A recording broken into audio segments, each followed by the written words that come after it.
To replace the motherboard on HPA-D1, first of all, grab something sharp and remove the sticker right here.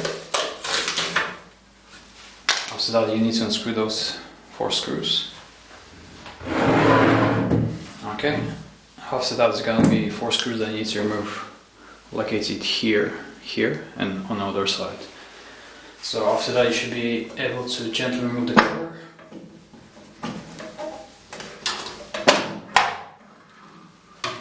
Okay. Alright, so this is the relay. So obviously take your replacement and change one cable at a time. Alright, so and this is the motherboard. So again, fairly simple, just unplug one connection at a time and put it into the replacement motherboard, like that.